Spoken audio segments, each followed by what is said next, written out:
Hello friends, welcome back to Kavita Medicos Education. और जो हमारी आज की डिजीज़ कंडीशन है वो है सिस्टिक फाइब्रोसिस। तो पहले यहाँ पर हम इसकी डेफिनेशन देख लेते हैं। तो cystic fibrosis is genetic. Okay, तो ये एक जेनेटिक बीमारी है, मतलब ये एक आनुवांशिक गुण है, एक हेरिडिटरी डिजीज़ कंडीशन है जो एक जनरेशन से दूसरे जनरेशन में पास आउट होगी। ठीक है, तो ये एक जेनेटिक बीमारी है, आनुवांशिक बीमारी है। इसमें क्या होता है, मल्टी सिस्टम डिसऑर्डर होता है। मतलब जो हमारी बॉडी में जो सिस्टम है, रेस्पिरेटरी सिस्टम हो गया, हमारा डाइजेस्टिव सिस्टम हो गया, रिप्रोडक्टिव सिस्टम हो गया, उन सब में यहाँ पर डिसऑर्डर आएगा। तो ये एक बहुत ही खतरनाक बीमारी है क्योंकि हमारी बॉडी के बहुत सारे ऑर्गन्स को अफेक्ट कर रही है। ओके, तो यहाँ पर क्या होगा, दैट प्राइमली अफेक्ट्स कौन कौन से ऑर्गन, हमारा रेस्पिरेटरी सिस्टम हो गया, ठीक है, हमारा डाइजेस्टिव सिस्टम मतलब हमारा जीआई सिस्टम हो गया, जिसमें हमारा स्टमक आ गया, पेनक्रियाज हो गए, लिवर हो गया, किडनी हो गया। ठीक है, तो हमारा पूरा जीआई सिस्टम इसमें क्या हो रहा है, डिसऑर्डर हो रहा है। एंड रिप्रोडक्टिव ऑर्गन्स, और जो रिप्रोडक्टिव ऑर्गन्स हैं मेल और फीमेल में, उनमें भी यहाँ पर क्या हो रहा है, डिसऑर्डर हो रहा है। ठीक है, अब ये इतना सब कुछ क्यों हो रहा है, ये मल्टी सिस्टम डिसऑर्डर किस वजह से हो रहा है, तो इट इज़ कॉज्ड बाय, क्यों हो रहा है, क्योंकि म्यूटेशन हो रहा है। म्यूटेशन मतलब किसी चीज़ का यहाँ पर डिलीशन हो रहा है, किसी चीज़ में परिवर्तन आ रहा है। ठीक है ना, तो कोई चीज़ यहाँ पर म्यूटेट हो रही है, वो क्या चीज़ है, म्यूटेशन इन द CFTR। तो यहाँ पर एक जीन होती है, क्या होती है, जीन। ठीक है, उस जीन का नाम क्या है, CFTR। CFTR का फुल फॉर्म क्या है, cystic fibrosis transmembrane conductance regulator gene. तो हमारे जो क्रोमोसोम्स होते हैं, आप सभी को पता है कि हमारे 23 पेयर के क्रोमोसोम होते हैं। ठीक है, कितने होते हैं क्रोमोसोम, 23 पेयर हमारे क्रोमोसोम होते हैं, जिसमें कि जो 22 क्रोमोसोम होते हैं वो हमारे ऑटोसोम होते हैं, और जो एक बच गया वो हमारा सेक्स क्रोमोसोम होता है। तो यहाँ पर मैं क्रोमोसोम की बात कर रही हूँ क्योंकि जीन्स हमारे कहाँ प्रेजेंट होते हैं, हमारे क्रोमोसोम में प्रेजेंट होते हैं। तो यहाँ पर क्या हो रहा है कि जो 7वें नंबर का क्रोमोसोम है, जो हमारे ऑटोसोम वाले की बात कर रही हूँ मैं, ठीक है, आप यहाँ पर सेक्स क्रोमोसोम को काउंट मत करो। ओके, तो यह हमारे एक ऑटोसोमल रेसेसिव डिसऑर्डर है। सिस्टिक फाइब्रोसिस को हम एक और नाम से जानते हैं, ऑटोसोमल रेसेसिव डिसऑर्डर है। जो हमारे ऑटोसोम वाले क्रोमोसोम होते हैं, उसमें जो 7वें नंबर पे जो क्रोमोसोम होता है, उसके अंदर एक जीन होती है जिसका नाम है CFTR जीन। इस जीन में म्यूटेशन हो रहा है, परिवर्तन आ रहा है। ये जीन वहाँ पर है ही नहीं, मतलब डिलीशन हो गया। ठीक है, म्यूटेशन मतलब जीन में कोई परिवर्तन होना है या फिर वहाँ से जीन का हट जाना। ठीक है, तो ये जीन अगर यहाँ पर नहीं होगी, इसमें कोई म्यूटेशन हो जाएगा, तो हमें मल्टी सिस्टम डिसऑर्डर होगा जिसका नाम क्या है, सिस्टिक फाइब्रोसिस। तो इस जीन की वजह से क्या होगा बॉडी में, leading to the production of thick, मतलब अब हमारी बॉडी में बहुत ही गाढ़ा थिक स्टिकी म्यूकस बनना शुरू हो जाएगा, हमारे ऑर्गन्स में, हमारी बॉडी के वेरियस ऑर्गन्स में बनना शुरू हो जाएगा। तो आपको पता लग गया कि ये एक ऑटोसोमल रेसेसिव डिसऑर्डर है। जो हमारा 7वां नंबर का क्रोमोसोम होता है, 7वां नंबर का जो ऑटोसोम वाला क्रोमोसोम होता है, उसमें एक जीन होती है CFTR जीन। इसमें बदलाव आता है, इसमें म्यूटेशन होता है। ठीक है, जिसकी वजह से हमारी बॉडी में एबनॉर्मल तरीके से थिक और स्टिकी म्यूकस बनना शुरू हो जाएगा। ठीक है, अब देखो, it affects the cell it produce, मतलब ये हमारी बॉडी में किन किन सेल में परिवर्तन लेके आएगी, हमारी बॉडी में कौन कौन सी सेल इससे प्रभावित होंगी। तो जो सेल हमारी बॉडी में म्यूकस बना रही है उनमें दिक्कत आएगी, जो स्वेट बना रही है, पसीना बना रही है, उनमें दिक्कत आएगी, और जो बॉडी के डाइजेस्टिव एंजाइम्स बना रही है उनमें भी इसमें दिक्कत आएगी। ठीक है, अब ये सिस्टिक फाइब्रोसिस एक मल्टी सिस्टम डिसऑर्डर है। तो हमारे बॉडी के किन किन ऑर्गन्स में ये अपना प्रभाव दिखाएगा। पहला है यहाँ पर लंग्स। जो लंग्स में जो म्यूकस पतला होना चाहिए, थिन होना चाहिए, ताकि उसको हम खांसी के थ्रू बॉडी से बाहर फेंक सके। अब वो बलगम बहुत ही गाढ़ा बन जाएगा, बहुत ही थिक बन जाएगा, जिसकी वजह से वो हमारे जो ट्यूब्स होते हैं, हमारे लंग्स में जो ट्यूब्स होते हैं, उनमें वो बलगम गाढ़ा पदार्थ फंस जाएगा। ठीक है, अगर सोचो यहाँ बहुत सारा बलगम बन जाएगा, पेशेंट को बहुत दिक्कत आएगी, और इस बलगम में बहुत सारे बैक्टीरिया पनपना शुरू हो जाएंगे। ठीक है ना, तो ये हमारे लंग्स को अफेक्ट करते हैं क्योंकि लंग्स से म्यूकस बनता है। हमारे लिवर से जो एंजाइम्स निकलते हैं, ठीक है, जो कि फैट के डाइजेशन के लिए बहुत हेल्पफुल होते हैं, अब वो एंजाइम्स बहुत ही गाढ़े बनना स्टार्ट हो जाएंगे। अगर कोई चीज़ गाढ़ी बन रही है तो वो ट्यूब से आगे नहीं निकल पाएगी। ठीक है, सोचो एक ट्यूब है, उसमें अगर पानी पास करूँ, पानी इजीली पास हो जाएगा।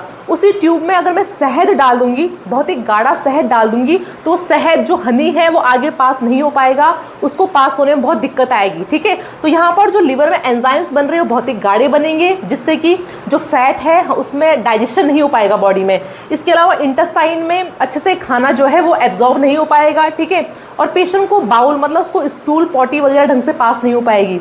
पेनक्रियाज जो पेनक्रेटिक जूसेस निकलते हैं, ठीक है, फैट को डाइजेस्ट करने के लिए, वो बहुत ही गाढ़े बनेंगे, खाना अच्छे से पाचन नहीं हो पाएगा पेशेंट का। रिप्रोडक्टिव ऑर्गन्स मतलब मेल में इनफर्टिलिटी आएगी, फीमेल्स में इनफर्टिलिटी आएगी। मेल्स में जो सीमन निकलता है उसमें स्पर्म्स निकलते हैं, सीमन बहुत ही गाढ़ा निकलेगा, जिसकी वजह से इनफर्टिलिटी आएगी। फीमेल में जो म्यूकस बनता है सर्विक्स के अंदर वो बहुत ही गाढ़ा बनेगा। फिर है किडनी में दिक्कत आएगी। इंटीग्यूमेंट्री मतलब जो पसीना आएगा पेशेंट को या फिर छोटा बच्चा है वो बहुत ही नमकीन आएगा, बहुत ही गाढ़ा पसीना आएगा। अब भैया ये CFTR जीन बॉडी में करता क्या है? ठीक है, ये जो CFTR जीन है इतना इंपॉर्टेंट क्यों है? क्योंकि CFTR जीन ना एक प्रोटीन बनाता है। वो प्रोटीन, इसका नाम देखो क्या है, इसका नाम है कंडक्टेंस रेगुलेटर, मतलब ये किसी चीज़ को कंडक्ट कर रहा है। ठीक है, किसी चीज़ को बॉडी में बैलेंस कर रहा है। तो अगर CFTR जीन यहाँ पर हट जाएगी, नहीं होगी, तो एक प्रोटीन नहीं बनेगा जिसका नाम है CFTR प्रोटीन नहीं बनेगा। वो प्रोटीन क्या काम करता है? क्लोराइड, वाटर और सोडियम के बैलेंस को बॉडी में मेंटेन करता है। ठीक है ना, तो यहाँ पर आप मानो CFTR प्रोटीन नहीं बना है, ठीक है, क्योंकि वहाँ पर वो जीन है ही नहीं। अब क्या होगा? क्लोराइड ना ल्यूमन में नहीं जा पाएगा। ल्यूमन क्या है? जो हमारा एयर पैसेज होता है, जो हमारे ट्रैक्ट होते हैं उसमें खाली जगह होती है, उसे हम ल्यूमन बोलते हैं। ठीक है, उसे क्या बोलते हैं? ल्यूमन बोलते हैं। ये सेल के अंदर का स्पेस है, इसको बोलते हैं इनसाइड सेल। तो एपिथेलियल जो सेल के अंदर का स्पेस है उससे क्लोराइड ना ल्यूमन में मतलब इस खाली स्पेस में जाते हैं। ठीक है, जब क्लोराइड जो आयंस है वो इस खाली जगह जाएंगे तो साथ में वाटर भी यहाँ मूवमेंट करता है। ठीक है, अगर उस जगह वाटर भी जाएगा तो जो म्यूकस होगा वो पतला हो जाएगा, वो गाढ़ा नहीं बनेगा। बट अगर ये CFTR जीन यहाँ पर है ही नहीं, ठीक है, प्रोटीन भी नहीं है, प्रोटीन भी नहीं बनेगा। ऑब्वियसली जब CFTR जीन नहीं है तो CFTR प्रोटीन भी नहीं बनेगा, जिसकी वजह से क्लोराइड, वाटर और सोडियम का बैलेंस नहीं हो पाएगा। वो बैलेंस मतलब बिगड़ जाएगा। ठीक है, और जो म्यूकस, एंजाइम और जो सॉल्ट, वो जो पसीना बनेगा वो बहुत ही गाढ़ा बनेगा, क्योंकि वाटर अंदर आ ही नहीं पाएगा। वाटर जिस ल्यूमन में खाली स्पेस में आ ही नहीं पाएगा जहाँ पर म्यूकस बनता है, इस वजह से ये बीमारी होती है। ठीक है, तो ये थी यहाँ पर डेफिनेशन किसकी? सिस्टिक फाइब्रोसिस की। सो नेक्स्ट हमारे पास कॉजेस ऑफ सिस्टिक फाइब्रोसिस। तो सिस्टिक फाइब्रोसिस होने का कारण क्या है? ठीक है, तो इसका बस एक ही कारण है कि म्यूटेशन होगा। ठीक है, म्यूटेशन मतलब होता है कोई चेंज होना या फिर उस जीन का वहां से डिलीट हो जाना या फिर उस जीन का कोई एबनॉर्मल प्रोटीन का निर्माण करना। ठीक है, तो इसका एक कारण क्या है कि म्यूटेशन होता है किसमें? CFTR जीन में। अब CFTR का फुल फॉर्म क्या है? Cystic fibrosis transmembrane conductance regulator gene. Okay, तो ये जो जीन होती है CFTR जीन, ये हमारे क्रोमोसोम नंबर 7 पे प्रेजेंट होती है, जो लॉन्ग आर्म होती है। ठीक है, इसकी जो पोजीशन होती है वो 508वें पोजीशन पे ये होता है, 508th पोजीशन पे होता है। ठीक है, और कौन सा क्रोमोसोम होता है? क्रोमोसोम नंबर 7 पे होता है। अगर इस CFTR जीन में म्यूटेशन होता है तो ये बीमारी होती है। ठीक है, ये एक ऑटोसोमल रेसेसिव डिसऑर्डर है। ठीक है, ये मतलब पेशेंट कैरी करता है और आगे ये अचानक से किसी में हो जाती है। ये हमारे ऑटोसोम वाले क्रोमोसोम में होता है, इसलिए हम इसे बोलते हैं ऑटोसोमल रेसेसिव डिसऑर्डर। तो आपको पता लग गया कि जो CFTR जीन है उसमें कोई बदलाव होता है, कोई म्यूटेशन आता है, उसकी वजह से बीमारी होती है। अब भैया CFTR जीन इतना इंपॉर्टेंट क्यों है? ऐसा क्या काम करता है? क्योंकि ये CFTR जीन एक प्रोटीन का निर्माण करता है, उसका नाम है CFTR प्रोटीन, या फिर आप इसको बोल सकते हो फिनाइल एलेनिन। ठीक है, तो ये CFTR जीन एक प्रोटीन निकालता है, CFTR प्रोटीन। ये प्रोटीन इसलिए इतना इंपॉर्टेंट होता है क्योंकि ये प्रोटीन क्या करता है? This protein function as a chloride channel. ठीक है, ये क्लोराइड के लिए एक गेट का काम करता है, एक क्लोराइड चैनल का काम करता है। किसमें? In the epithelial cells. ठीक है, हमारे जो एपिथेलियल सेल्स होते हैं रेगुलेटिंग, और ये प्रोटीन क्या करता है? रेगुलेट करता है किन चीजों को? Regulating the movement of chloride, sodium, okay, which in turns control water balance, ताकि हमारी बॉडी में वाटर बैलेंस हो सके। मैं आपको समझाती हूँ। देखो, ये जो बीमारी है सिस्टिक फाइब्रोसिस, ये हमारी एक्सोक्राइन ग्लैंड्स की बीमारी है। जिन ग्लैंड्स में डक्ट होते हैं ना, ये उनकी बीमारी है। ठीक है, तो यहाँ पर मैं एक रेस्पिरेटरी डक्ट बना रही हूँ। ठीक है, ये क्या है? एक डक्ट है। ये एयर पैसेज है, मान के चलो ये क्या है, एयर पैसेज है। एयर पैसेज के जो अंदर का स्पेस होता है खाली स्पेस है। क्या है, खाली स्पेस, जिसको हम बोलते हैं ल्यूमन। इसी के अंदर तो म्यूकस बनता है ना, इसी के अंदर तो जो बलगम होगा, म्यूकस होगा, वो बनेगा। ठीक है, ये जो मैं आपको दिखा रही हूँ ना, ये हमारे सेल है। इन सेल का नाम क्या है, एपिथेलियल सेल। क्या नाम है इन सेल का, एपिथेलियल सेल्स। ठीक है, ये जो अंदर का व्यू हमारे सेल के इनसाइड का व्यू है। ठीक है, इस तरफ भी, और ये बीच में क्या है, हमारा खाली स्पेस है। अब देखो, ये जो प्रोटीन होता है CFTR प्रोटीन, ये एक चैनल का काम करता है, गेट का काम करता है। तो यहां पर मैं आपको दिखा रही हूं, ये हमारा प्रोटीन है। ठीक है, अब ये प्रोटीन क्या करेगा, क्लोराइड के, सोडियम के और वाटर के मूवमेंट को रेगुलेट करेगा। कितना मुझे क्लोराइड अंदर भेजना है, फिर कितना पानी अंदर जाएगा, ताकि जो म्यूकस वहां बने वो नॉर्मल बने। ठीक है, तो यहां पर ये हमारे क्या होते हैं, क्लोराइड्स होते हैं। ये हमारे बायोकार्बोनेट्स आयन हो गए हैं। जैसे ये क्लोराइड और बाइकार्बोनेट्स अंदर जाएंगे खाली स्पेस ल्यूमन में, तो साथ में यहाँ क्या जाएगा, पानी भी जाएगा। क्या जाएगा, पानी भी जाएगा। ठीक है, इस पानी से जो बलगम बनेगा, जो म्यूकस बनेगा, वो अधिक गाढ़ा नहीं बनेगा, अधिक चिपचिपा नहीं बनेगा। ठीक है, वो म्यूकस इजिली बाहर जा सकता है, वो चाहे म्यूकस बने या फिर डाइजेस्टिव जूसेस बने, जो भी बन रहा है। ठीक है ना। अब क्या हो रहा है, ये सोडियम के बैलेंस को मेंटेन कर रहा है। तीन चीजें, क्लोराइड, सोडियम, वाटर और बाइकार्बोनेट्स को बैलेंस कर रहा है। अगर आप सोचो यहाँ पर एक गेट ही प्रेजेंट नहीं है, ठीक है, यहाँ पर एक गेट नहीं है, तो क्या होगा, क्लोराइड बाइकार्बोनेट्स अंदर जा ही नहीं पाएगा, साथ में पानी भी नहीं जा पाएगा। अगर पानी अंदर नहीं जा पाएगा तो क्या होगा, जो बलगम बनेगा, म्यूकस बनेगा, बहुत ही गाढ़ा बनेगा, बहुत ही थिक बनेगा, बहुत ही चिपचिपा बनेगा, स्टिकी बनेगा। ठीक है, जिससे कि दिक्कत आनी शुरू हो जाएगी। इसी को सिस्टिक फाइब्रोसिस बोलते हैं। ये बीमारी आगे जनरेशन में जाती कैसे, देखो यहाँ पर जो मेल है और फीमेल है, दे दोनों ही कैरियर है। मतलब इन दोनों में भी सिस्टिक फाइब्रोसिस नहीं है, बट ये आगे इसको कैरी करेंगे। ठीक है, देखो यहाँ पर जो मैंने रेड पेन से आपको दिखा रखा है ना, ये हमारा रेसेसिव जीन है। मतलब इनके अंदर सिस्टिक फाइब्रोसिस वाला जीन है। यहाँ पर ये आर से, फीमेल में भी क्या है, रेसेसिव जीन है। ठीक है, देखो ये डायग्राम बनता कैसे है। एक बार आपको क्या करना है, इस कैपिटल आर को ना इस वाले कैपिटल आर से मिलाना है, तो आर आर आ गया। ठीक है, दोबारा इस कैपिटल आर को इस स्मॉल आर से मिलाना है, तो आर आर आ गया। ठीक है, फिर इसमें स्मॉल आर को एक बार इस वाले आर से मिलाना है, और इस स्मॉल आर को एक बार इस वाले आर से मिलाना है। ठीक है, डायग्राम कंप्लीट। इसको हम पुनिट स्क्वायर डायग्राम भी बोलते हैं, इसको स्क्वायर की फॉर्म में समझाते हैं हम। ठीक है, तो यहां पर देखो जो कैपिटल आर आर है ना, जो ये ऑफस्प्रिंग है, जो ये बच्चा है, ये नॉर्मल चाइल्ड है। कैसा बच्चा है, नॉर्मल चाइल्ड। तो 50% चांसेस है कि जो बच्चा होगा वो नॉर्मल होगा। ठीक है, यहां पर एक तो आर है, दूसरा स्मॉल आर है, मतलब ये दोनों जो बच्चे हैं एक कैरियर चाइल्ड है। ठीक है, इनमें डिजीज हुई नहीं है, बट ये डिजीज को आगे कैरी करेंगे, आगे आने वाली पीढ़ी में, आगे आने वाले जनरेशन में कैरी करेंगे। और जो दोनों ये आर आर है ना, ये क्या अफेक्टेड चाइल्ड है, मतलब इस वाले बच्चे को क्या है, सिस्टिक फाइब्रोसिस की बीमारी है, क्योंकि ये क्या है, ऑटोसोमल रेसेसिव। रेसेसिव मतलब स्मॉल आर। ठीक है, वो जीन ने अपने आप को एक्सप्रेस यहाँ पर कर दिया है। तो ये जो बच्चा होगा, ये कैसा होगा, सिस्टिक फाइब्रोसिस से ग्रस्त होगा। ठीक है, तो यहाँ पर जो कैरियर चाइल्ड है उसके चांसेस क्या है, 25% है। और बच्चा जो सिस्टिक फाइब्रोसिस वाला होगा, जो ऑफस्प्रिंग सिस्टिक फाइब्रोसिस वाला होगा, उसके चांसेस भी क्या है, 25% है। ठीक है, तो इस तरह से बीमारी आगे बढ़ती है, ये आगे कैरियर भी बन चुके हैं। ठीक है ना। अब इसका अगर हम बात करें, इसके रिस्क फैक्टर भी क्या है। ठीक है, तो पहला रिस्क फैक्टर क्या है, फैमिली हिस्ट्री। अगर ग्रैंड पेरेंट्स को या सिबलिंग्स को, कजन्स को, किसी को सिस्टिक फाइब्रोसिस हुआ है तो आगे वो हो जाएगा। ठीक है, दूसरा ये उनमें होता है जो वाइट पीपल्स होते हैं, या फिर जो एशियन यूरोपियंस जो लोग होते हैं, उनमें ये अधिक होता है। सो नेक्स्ट हमारे पास पैथोफिजियोलॉजी सिस्टिक फाइब्रोसिस। तो यहाँ पर मैंने पैथोफिजियोलॉजी को एरो डायग्राम से शुरू कर रखा है। ठीक है ना। तो होता क्या है भाई सिस्टिक फाइब्रोसिस में, तो जो हमारी CFTR जीन है उसमें म्यूटेशन आता है। CFTR मतलब cystic fibrosis transmembrane conductance regulator gene, जो कि क्रोमोसोम नंबर 7 पे प्रेजेंट होती है। जब भी CFTR जीन में म्यूटेशन होगा तो उसकी वजह से क्या होगा, डिफेक्टिव और एब्सेंट CFTR प्रोटीन। तो CFTR जो प्रोटीन बनेगा वो एबनॉर्मल बनेगा, या तो वो बनेगा ही नहीं, एब्सेंट होगा, या वो डिफेक्टिव होगा। ठीक है, तो भाई CFTR प्रोटीन इतना इंपॉर्टेंट क्यों होता है, क्योंकि जो CFTR प्रोटीन है ना, ये क्लोरीन का चैनल है, मतलब क्लोरीन का गेट है। कैसे, मैं आपको बताती हूँ।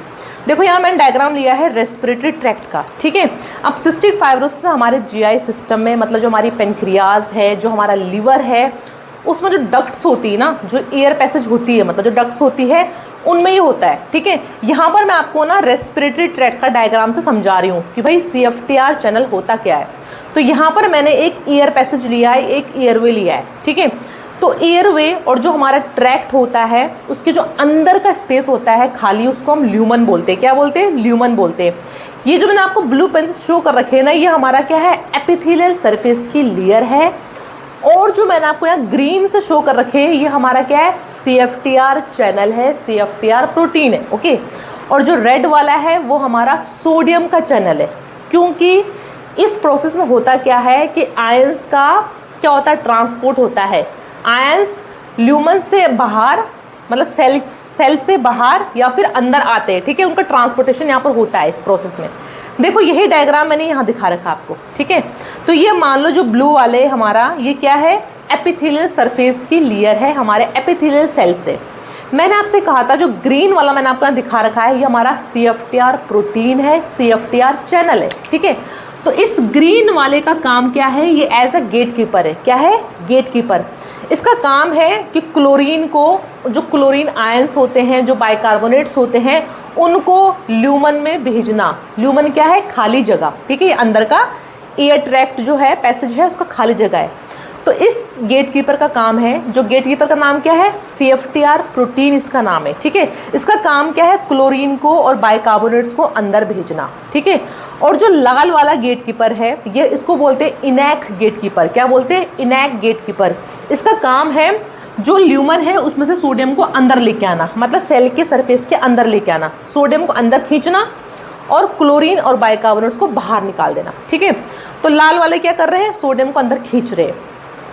अब देखो, जब भी यहाँ पर ना जो हमारा क्लोरीन वाला चैनल है, जो हमारा CFTR वाला चैनल है, जब भी ये क्लोरीन और बाइकार्बोनेट्स को अंदर भेजेगा, तब क्या होगा?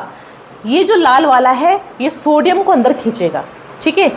बट कुछ सोडियम्स के आयंस जो होते हैं वो ल्यूमन में रह जाते हैं, ठीक है? कुछ सोडियम्स के आयन ल्यूमन में होते हैं, ठीक है? और क्लोरीन यहाँ से जा रहा है। अब क्या बनेगा? सोडियम और क्लोरीन मिलता है, क्या बनता है? सॉल्ट बनता है। क्या बनता है? NaCl बनता है, एक नमक बनता है, सॉल्ट बनता है। तो भाई सॉल्ट का काम क्या होता है? पानी को खींचना, ठीक है? पानी को खींचना। कुछ अमाउंट में यहाँ सॉल्ट रहेगा, ठीक है? अब हमको कुछ ही अमाउंट में सॉल्ट यहाँ चाहिए, तो अब ये क्या करेगा? ये जो CFTR प्रोटीन है ये इस गेट को बंद करवा देगा। क्या कर देगा? इनहेबिट करवा देगा, इसको बंद करवा देगा, ठीक है? जब इस CFTR प्रोटीन को लगेगा कि हाँ भाई कुछ अमाउंट में सोडियम यहाँ रहना चाहिए, नहीं तो पूरा सोडियम सेल के अंदर चला जाएगा, तो ये इसको बंद करवा देगा। किसको बंद करवा देगा? इनैक चैनल को बंद करवा देगा, ठीक है? जब ये क्लोरीन चैनल काम कर रहा है तो ये क्लोरीन को अंदर भेजता ही भेजता है, साथ में ये क्या करता है? इस वाले चैनल को बंद करवा देता है, ताकि यहाँ पर सोडियम बच सके और यहाँ पर नमक बन सके, सॉल्ट बन सके, ठीक है? यहाँ मैंने आपको जो ब्लू से शो कर रखा है ना, ये हमारा वाटर चैनल है। नमक का काम क्या होता है? पानी को अंदर खींचना। तो यहाँ से ये क्या होगा? वाटर मॉलिक्यूल्स अंदर जाएंगे। इस तरह से जो म्यूकस है, जो म्यूकस बनता है, सिक्रेशन बनता है हमारे रेस्पिरेटरी ट्रैक्ट में, वो पतला होता है, ताकि क्योंकि पानी भी अंदर जा रहा है, नमक भी अंदर है, ठीक है? तो वो सिक्रेशन कैसा बनेगा? पतला बनेगा, ठीक है? वो बहुत अधिक थिक नहीं होगा। अगर जो सिस्टिक फाइब्रोसिस बीमारी हो जाती है, तो सिस्टिक फाइब्रोसिस में क्या होता है कि CFTR में म्यूटेशन होता है। इसका मतलब क्या है कि CFTR यहाँ पर नहीं बन रहा। अगर भाई CFTR नहीं बनेगा तो इसको रोकने वाला कोई है ही नहीं, ये अपनी मनमर्जी करेगा, ठीक है? इसको रोकने वाला कोई है ही नहीं। तो यहाँ पर क्या होगा? ये वाला गेट कीपर क्या करेगा? बहुत ज़्यादा अमाउंट में सोडियम को अंदर खींचना शुरू कर देगा। किसको खींचना शुरू कर देगा? सोडियम को। अब ज़्यादा अमाउंट में सोडियम जो है वो सेल सरफेस के अंदर आ जाएंगे। अगर सोडियम अंदर आएगा तो जो पानी के मॉलिक्यूल्स है ना, जो वाटर मॉलिक्यूल्स है, वो भी अंदर आ जाएंगे। मतलब वो जो ल्यूमन है वहाँ से जो पानी के मॉलिक्यूल्स है वो भी एपिथेलियल सरफेस में आ जाएंगे। अगर पानी वहाँ से हट जाएगा ल्यूमन से, तो जो वहाँ सिक्रेशन बन रहा है या फिर डाइजेस्टिव एंजाइम्स बन रहे हैं वो बहुत ही गाढ़े बनेंगे, बहुत ही चिपचिपे बनेंगे, ठीक है? तो सेम देखो मैंने यहाँ पर समझा रखा आपको कि क्या हुआ कि इम्पेयर्ड हो गया क्लोराइड चैनल। अब क्लोराइड चैनल काम नहीं कर रहा है and enact channel is not inhabited. अब इनैक्ट चैनल को कोई रोक नहीं पाएगा। अब ये बिल्कुल खुला हुआ है, ठीक है? अब ये बिल्कुल अपना मस्त से काम करेगा। यहाँ पर क्या हुआ है? Increase sodium absorption by epithelial surface channel. अब इनैक्ट चैनल ने क्या करा? सोडियम को अंदर खींच लिया, एपिथेलियल सरफेस में सेल के अंदर खींच लिया है। जिसकी वजह से क्या हुआ, वाटर भी कहाँ आ गया, ल्यूमन में से अंदर आना शुरू हो गया और यहाँ पानी जाना बंद हो गया अंदर। ठीक है, सेम मैंने आपको बता रखा है यहाँ पर कि decrease water movement in lumen, water अंदर नहीं जाएगा क्योंकि सॉल्ट तो अंदर आ गया है। ठीक है, और more water reabsorbed in the epithelial surface, और मैक्सिमम अमाउंट में अंदर पानी वो खींच लेगा ल्यूमन से। कौन खींच लेगा, सोडियम। अगर सोडियम के आयंस अंदर आ रहे हैं तो वाटर के मॉलिक्यूल्स भी अंदर आएंगे। ठीक है ना, जिससे क्या होगा, जो वहाँ सिक्रेशन बन रहा है वो बहुत ही थिक होगा, बहुत ही स्टिकी होगा। जो भी वहाँ बन रहा है, चाहे वो डाइजेस्टिव ट्रैक्ट में बन रहा है, चाहे वो रेस्पिरेटरी ट्रैक्ट में बन रहा है। ठीक है, बट एक चीज़ ध्यान रखना कि जो पसीना होता है ना, जो हमारा इंटीग्यूमेटरी सिस्टम होता है, स्किन का जो सिस्टम होता है, इसमें ये सब कुछ ऐसा नहीं होता है। इसमें क्या होता है कि जो हमारे स्वेट ग्लैंड्स होते हैं ना, उनसे जो क्लोरीन है, सोडियम है, वाटर है, ये तीनों ही मॉलिक्यूल्स बाहर की तरफ आ जाएंगे, मतलब हमारे सेल के सरफेस में आ जाएंगे। इसलिए जब भी एक मम्मी अपने बच्चे को किस करती है, छोटे बच्चे को, तो जब भी उसको किस करती है तो उसके जो पसीना होता है उसमें बहुत ही नमक का टेस्ट आता है, क्योंकि वहाँ पर क्या हो रहा है कि ल्यूमन से खाली जगह से जो क्लोरीन है, जो सोडियम है, जो वाटर है, वो तीनों ही बाहर आने शुरू हो जाते हैं। ठीक है, ये कहाँ होता है, हमारे इंटीग्यूमेटरी सिस्टम होता है। बाकी हमारे जीआई सिस्टम में और हमारे रेस्पिरेटरी सिस्टम में और रिप्रोडक्टिव सिस्टम में क्या होता है, सेम प्रोसेस होता है। फ्रेंड्स, अगर आप लोगों को मेरी वीडियोस पसंद आती है तो प्लीज़ लाइक शेयर सब्सक्राइब इसको ज़रूर कीजिएगा।